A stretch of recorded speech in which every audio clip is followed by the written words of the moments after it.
So in yesterday's video, we discussed how Duncan survived the attack from the D-Rex. That's one video I highly recommend you go and check out. But just a few hours later, I'm making this video for the next day, if that makes sense, because I'll be flying on an airplane back home. But essentially, what we're going to talk about in today's video is how Duncan could have survived and also not survived whatsoever, because the initial or original ending, shall I say, for Jurassic World Rebirth has been revealed by Gareth Edwards, the director of the movie. And may I just say, there are two moments in this deleted sequence that's just completely different than to anything we got. So if you're ready to learn more about Jurassic World Rebirth, sit down, grab your snacks and leave a like on the video if you enjoy it at any given moment. Don't forget to subscribe for your daily dose of Jurassic content. But without any further ado, let's get into the original ending for Jurassic World Rebirth.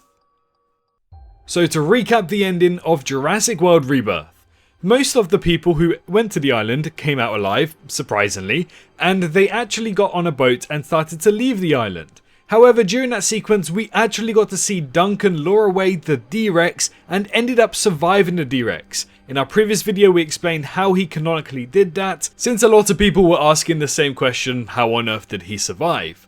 But the original ending for Jurassic World Rebirth didn't actually have Duncan surviving whatsoever. He was actually supposed to die from that D-Rex. Now we are going to give you the information in just a jiffy here, but the first thing I want to talk about is that kind of explains this sudden thing of him being alive, when it seems ever so obvious that he's going to die by the Distortus Rex after distracting that animal. So to suddenly see him alive, that explains a lot, especially since it was a very weird fake out, like you kind of saw him dying from a mile away. But anyways, let's hear what Gareth Edwards had to say. So in an interview with USA Today, he said this: "My first gut feeling was to kill him, and that's what I tried to do." Gareth Edwards also noted that Mahershala Ali felt the exact same way. And according to screenwriter David Koepp, there were also versions of the script where Duncan died earlier in the movie. During production though, Edwards says that the studio talked him into sparing Duncan's life.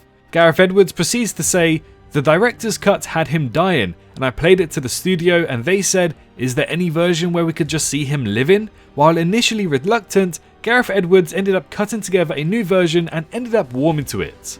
Because it's written and filmed for him to die, all the little tropes and subconscious things you would do to set that up are happening in the movie.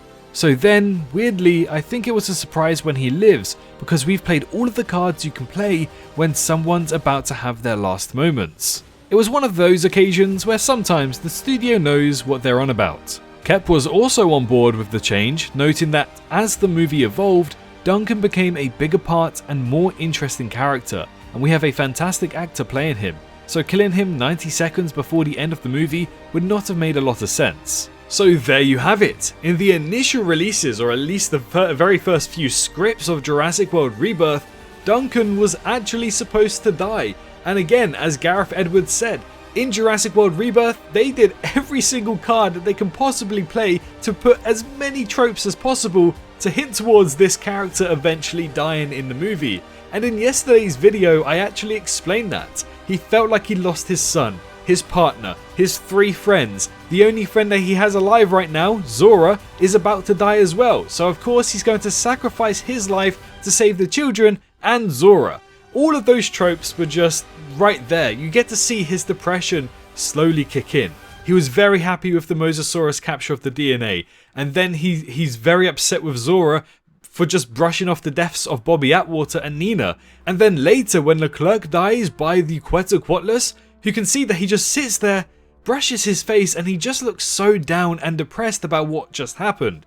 So you kind of see the depression of this character go downhill, but you can also see the man within him. Very masculine. He wants to protect the children and he wants to protect his friends. So they played every trope possible to show that Duncan was dying. So to then see him suddenly alive and escape the D-Rex, to me personally, I feel as though they could have actually gotten away with him dying. He is one of the only of the main 3 between Loomis, Zora and Duncan himself that would actually make a lot of sense to die off. And sure, Mahershala Ali is a big actor and his character is connected a lot to Zora, but I feel as though it would have been a very poetic ending.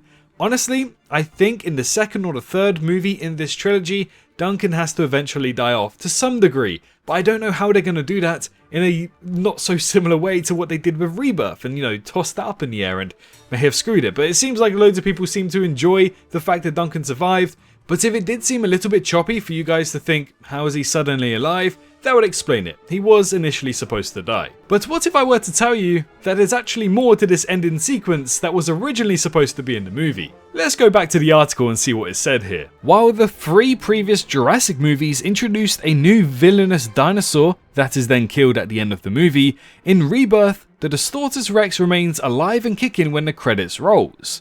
Edwards says he second-guessed this while editing the film and started wondering if it would be better for the Tyrannosaurus Rex to reappear and fight the D-Rex.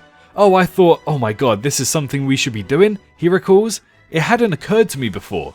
While he was contemplating creating a new ending where the T-Rex returned, Gareth Edwards polled everyone working on the film to see what they thought.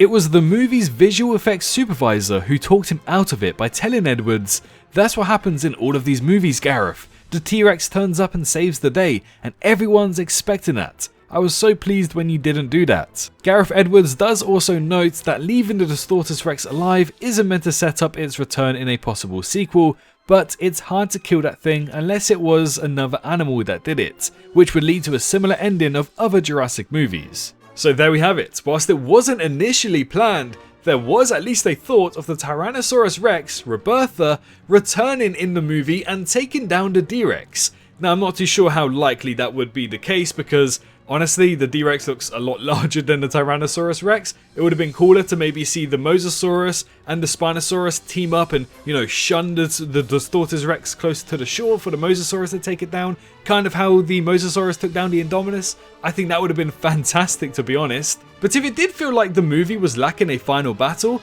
that's why. Gareth Edwards just simply forgot. And honestly, I feel as though I'm kind of with the VFX supervisor here.